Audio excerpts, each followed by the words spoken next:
Au nom du Père qui nous crée, au nom du Fils qui nous sauve, au nom de l'Esprit Saint qui nous sanctifie, avec toute la tendresse de la Vierge Marie. Sœurs et frères de la divine volonté, bonjour, et de l'extérieur, bonjour. Voici la 74e, c'est le numéro 74 parmi les lettres de Luisa Piccarreta dans ce livre. C'est la 28e lettre que je vous propose en lecture.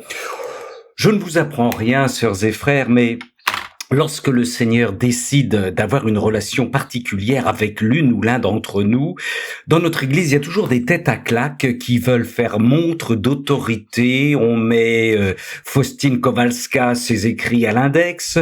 On envoie son père spirituel en vadrouille aux États-Unis avec interdiction de parler de la miséricorde.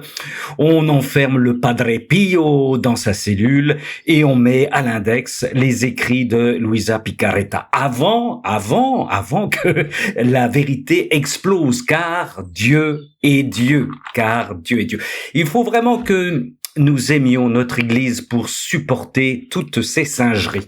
Alors voici la lecture très courte d'une lettre adressée par Luisa Piccarreta à Madame Caterina Valentino de San Giovanni Rotondo. San Giovanni Rotondo, ça vous dit quelque chose? Il va en être question dans cette petite lettre. Très estimée dans le Seigneur, Madame Caterina Valentino.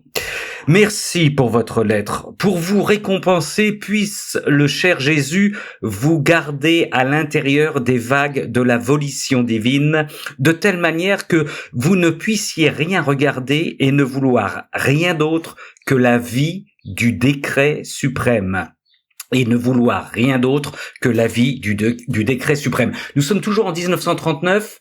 Luisa est crucifiée. Ces textes dictés par notre Seigneur sont mis à l'index par le Vatican. Oh, comme il est beau de pouvoir dire « Je ne veux ou ne connais rien d'autre que la volonté divine ». On répète, oui. « Je ne veux ou ne connais rien d'autre que la volonté divine. Puisse-t-elle être notre cachette ? Afin que s'il nous cherche, il ne trouve que dans ses limites divines. Par conséquent, ne laissons rien nous échapper, même nos petites bagatelles, les petites actions de notre vie, sans les laisser entrer dans sa mère divine, et dans tout ce que nous pouvons faire et souffrir, que ce soit notre seul but pour le triomphe de la divine volonté, de vivre et de régner triomphalement dans nos âmes et dans les âmes de tous.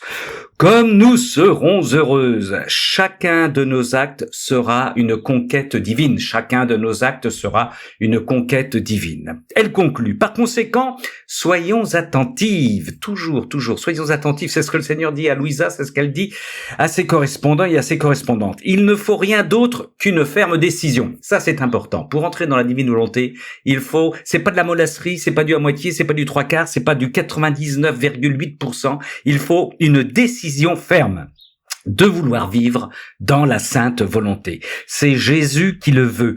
Il nous couvrira de son amour, nous cachera dans sa lumière et atteindra la mesure de nous substituer dans tout ce que nous ne pouvons pas faire. Je reprends la phrase. Nous cachera dans sa lumière et atteindra la mesure de nous substituer dans tout ce que nous ne pouvons pas faire.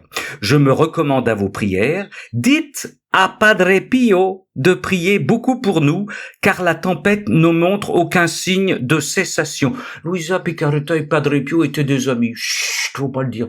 Bon, ça peut énerver des personnes, Nous sommes toujours sous la foudre et les tonnerres, l'index, qui semble vouloir nous brûler. Fiat. Restons toujours dans la divine volonté,